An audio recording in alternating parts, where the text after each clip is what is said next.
Pessoal, vamos falar então um pouquinho das 5 competências do Enem, aquelas 5 competências que vocês têm que dominar, beleza?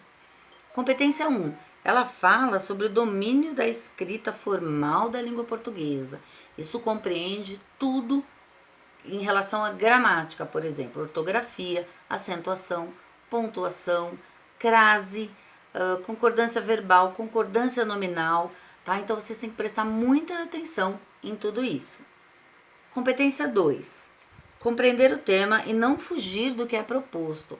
Isso é o que eu conversei com vocês a respeito da nossa argumentação, a respeito de fazer o esqueleto do texto, a respeito do planejamento textual. Quando você faz aquele planejamento textual e você monta o esqueleto do teu texto, você tem que criar um foco ali, uma meta, um caminho ali já na tua introdução e ir direto seguindo o mesmo caminho até a tua conclusão, tá? Então prestem muita atenção nisso, tá, pessoal? Competência 3. Selecionar, relacionar, organizar, interpretar informações, fatos, opiniões e argumentos em defesa de um ponto de vista. Quando a gente fala nisso, a gente fala que é leitura dos textos motivadores, se você entendeu o tema proposto, se você está se a tua tese, se o teu posicionamento, se as tuas ideias estão relacionadas com o texto, com o tema, perdão. Outra coisa, a estrutura do seu texto, como é que tá? Você não pode escrever em monobloco, gente. Sabe o que é monobloco? Aquela coisa assim, sem parágrafo, sem formatação. Eu sei que você está escrevendo à mão, mas mesmo à mão, você tem que se preocupar com a organização desse texto. Ele tem que ser um texto dissertativo, argumentativo. Cuidado no meio ali do seu texto para não começar a fazer uma narração e continuar naquela questão da narrativa e esquecer da argumentação, esquecer dos porquês, das causas, das consequências e do seu posicionamento, tá? Então toma muito cuidado para não fugir da estrutura textual de introdução, desenvolvimento e conclusão. Introdução, assim, minimamente 6 linhas. Se você fizer 2 parágrafos de argumentação, tá legal. Se você conseguir fazer 3, que não sejam parágrafos muito grandes, prestem atenção, porque o número de linhas é limitado, tá? Então, se você tem que escrever no máximo 30 linhas, não escrevam 31, escrevam 30, tá? Ou um pouco menos, se o mínimo é 25, não escrevam 24, escrevam 26, tá bom, gente? Então, se preocupem com isso, tá? Competência 4. Conhecimento dos mecanismos linguísticos de coesão e coerência.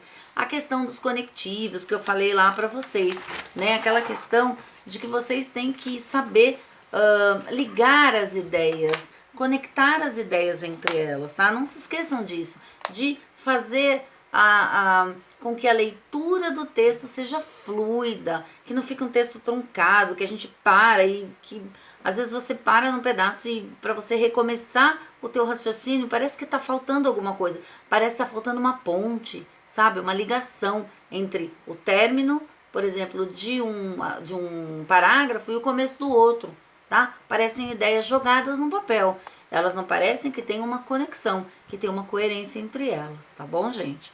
E a última, que é a conclusão e o respeito aos direitos humanos. Pessoal, é extremamente importante que vocês entendam que a questão dos respeitos humanos, ela é rígida, tá? Na redação do Enem. Outra coisa, você culpabilizar também o governo, culpabilizar o serviço público por tudo, será que você não vai estar pesando demais em um lado ali da tua conclusão e deixando outro lado descoberto? Então pensem, porque quando você vai fazer uma proposta de intervenção, você tem que unir forças.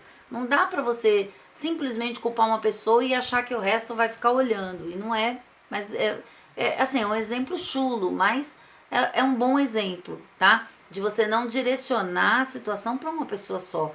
Põe sempre mais de um agente, põe sempre mais de quem vai fazer, tá? Quando você está falando da questão do efeito, lembra que eu falei lá para vocês? Não esqueçam de colocar o efeito, né? O porquê, para que foi feito toda aquela intervenção? Para que você fez tudo aquilo, né? Tem que ter um efeito, tem que ter assim uma finalização, um fechamento, tá? E não esqueçam, pessoal, de detalhar muito.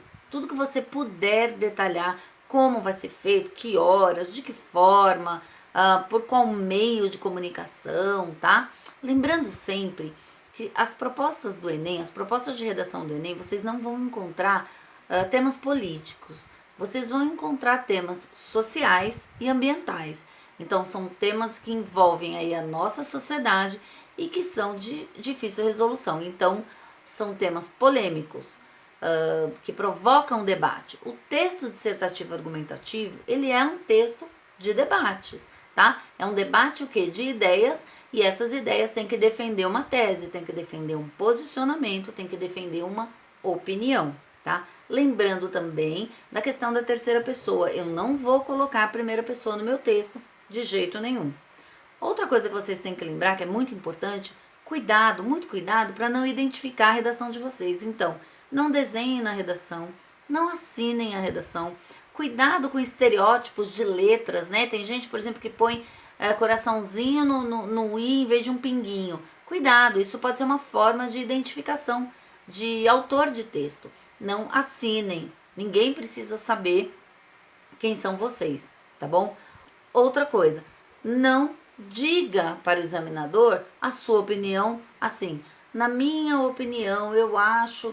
Primeiro, eu acho, quem acha não sabe nada.